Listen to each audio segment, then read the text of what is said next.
Mga kababayan, siguro matutulog na po kayo, no? Kasi it's 11:15 p.m. of Sunday, this Sunday, October 8. Matutulog na rin nga sana ako, kaya lang kailangan mag-overtime. Overtime? Yes! Kasi kailangan ko pong mag-advance. Masakit upuan itong plastic na upuan. Pinalitan ko yung kasi sira na ang yung aking revolving chair. Kailangan ko pong mag-advance vlogging kasi araw-araw na lang po nagba-brown out dito sa amin. Gabi-gabi tuwing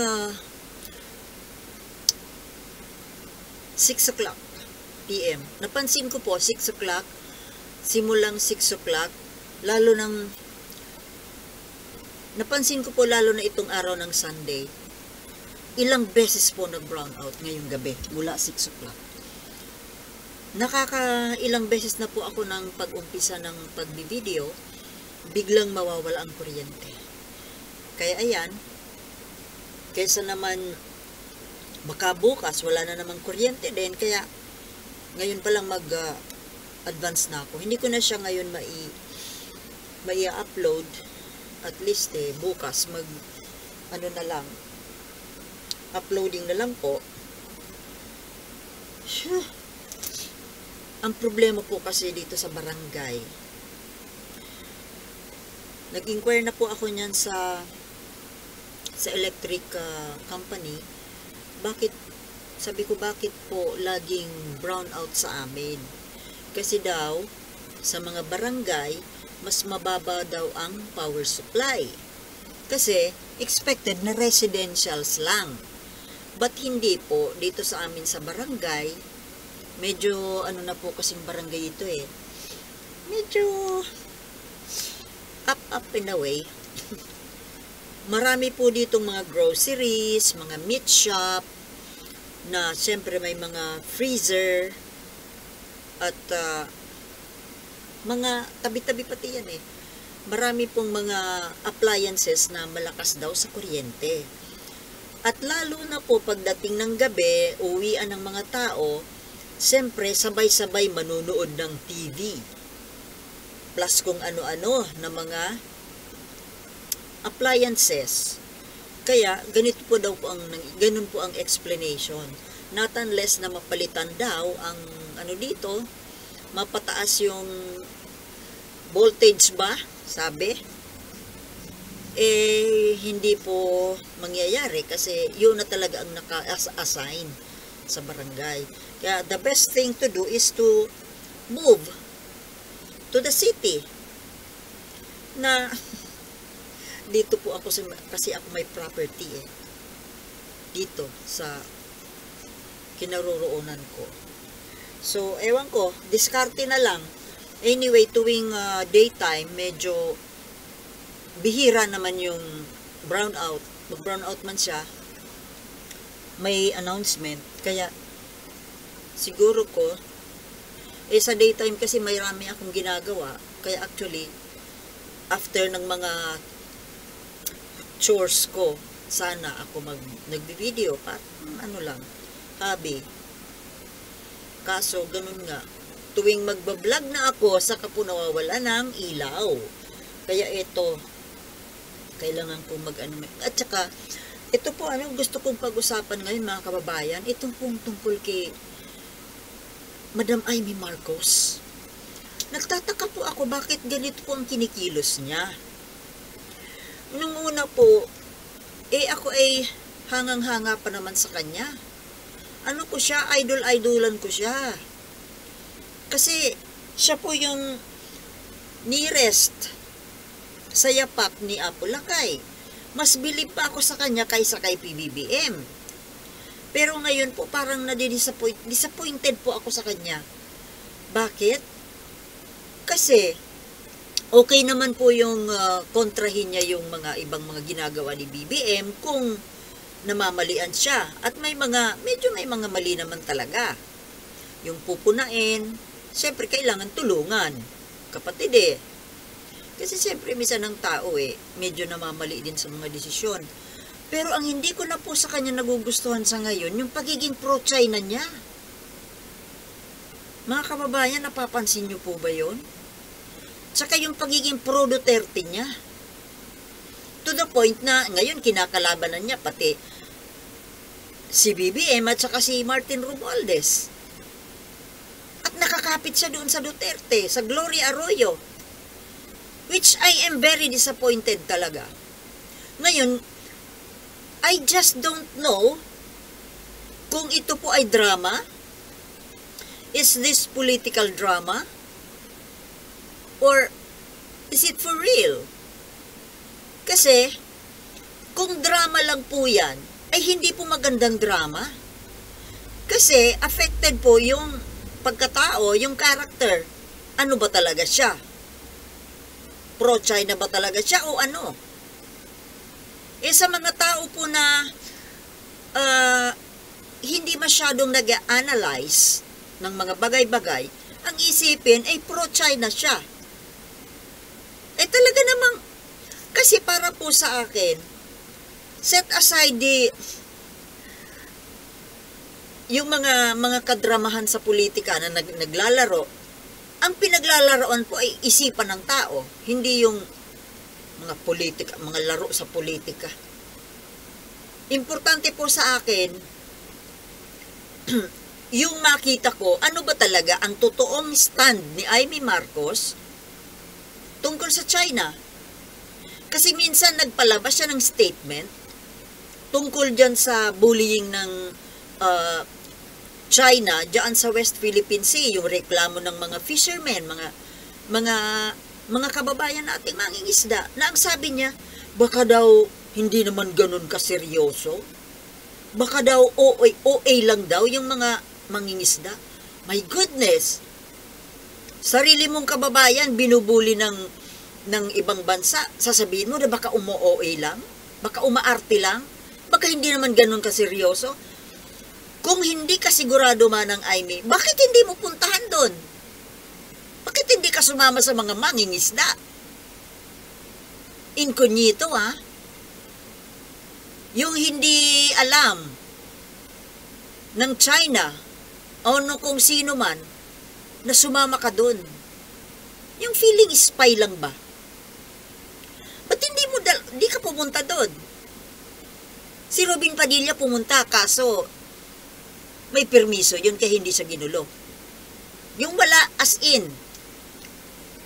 dapat sa inyo pupunta kayo doon. On the ground. But pa si Martin Romualdez nagpunta na doon sa Pag-asa Island.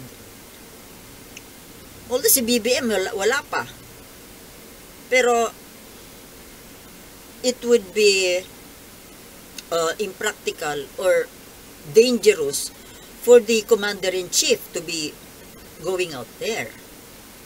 Hindi dapat. Pero yung mga senador, yung mga hindi presidente, maganda nga si BP Sara pumunta dun eh. Kasi wala man lang tayong naririnig na statement mula sa kanya, komento.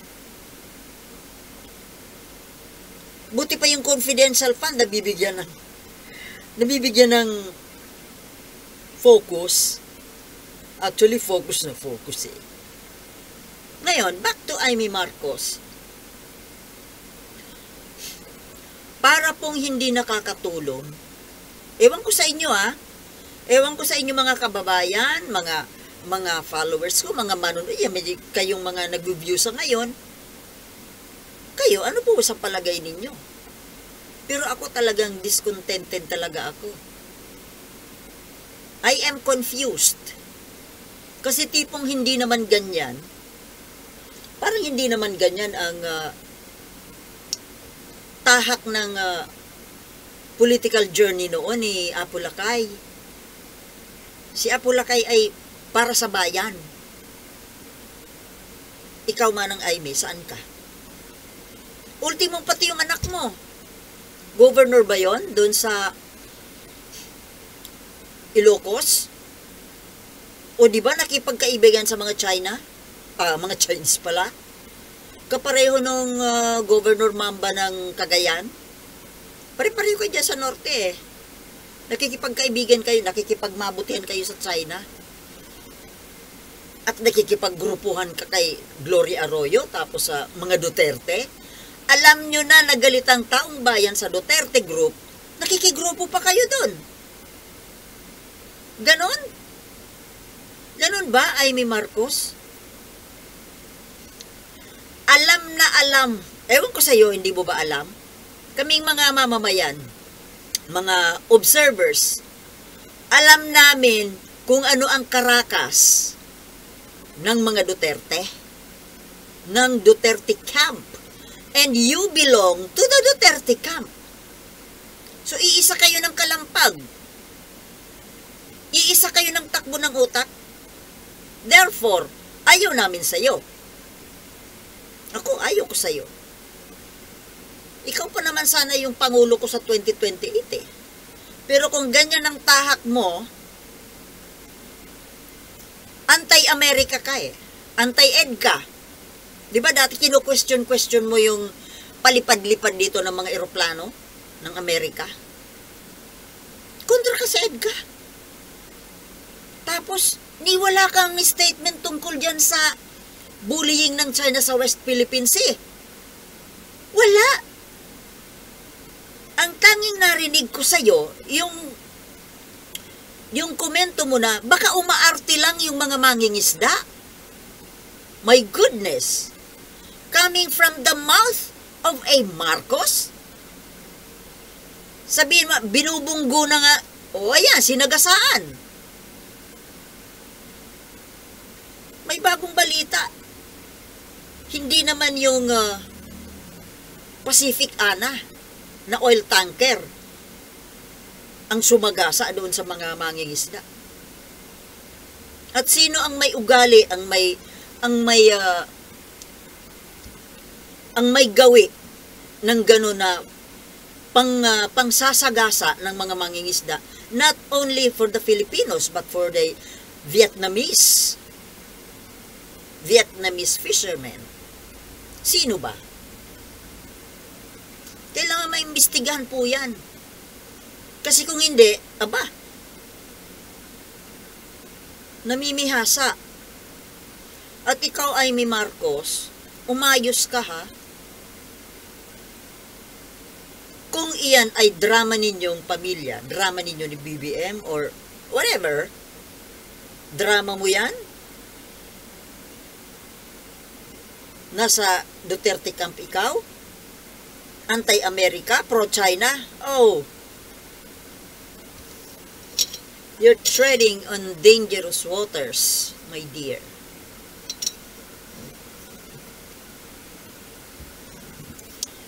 Mga kaibigan, midnight snack. Dragon fruit. Sarap. Laxative. Napaka-effective na laxative po ito. Kaya, kailangan ko po ito. Paigsi lang po ito, mga kaibigan, kasi matanga na.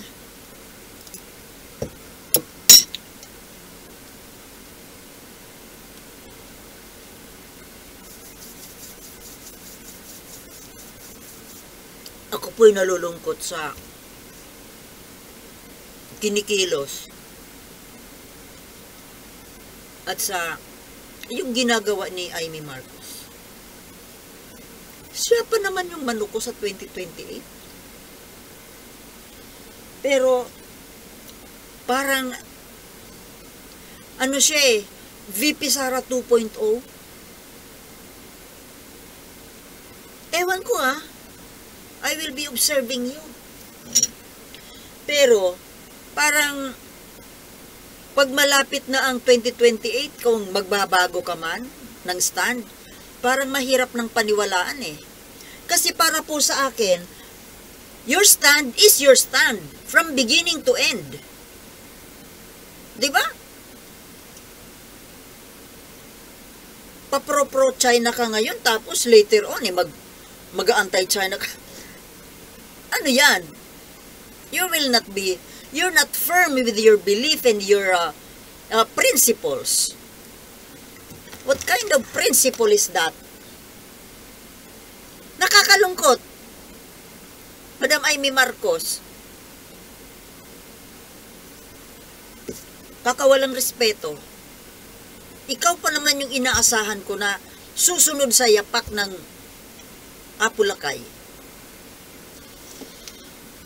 Hindi ka nakikipagtulungan sa presidente. Kasi yung pulisiya ng presidente ay kontra ka. Di ba mga kababayan? Ewan ko lang ha. Pero para sa akin, this early, nagpapakita kayo na hindi kayo karapat-dapat maging Pangulo. Same as Sara Duterte. Pareho kayo ng balahibo. Yun lang po mga kababayan. Bukas ko na ito maipopost. Sige po mga kababayan at matulog na po tayo. Again, thank you for watching and see you in my next vlogs. Peace.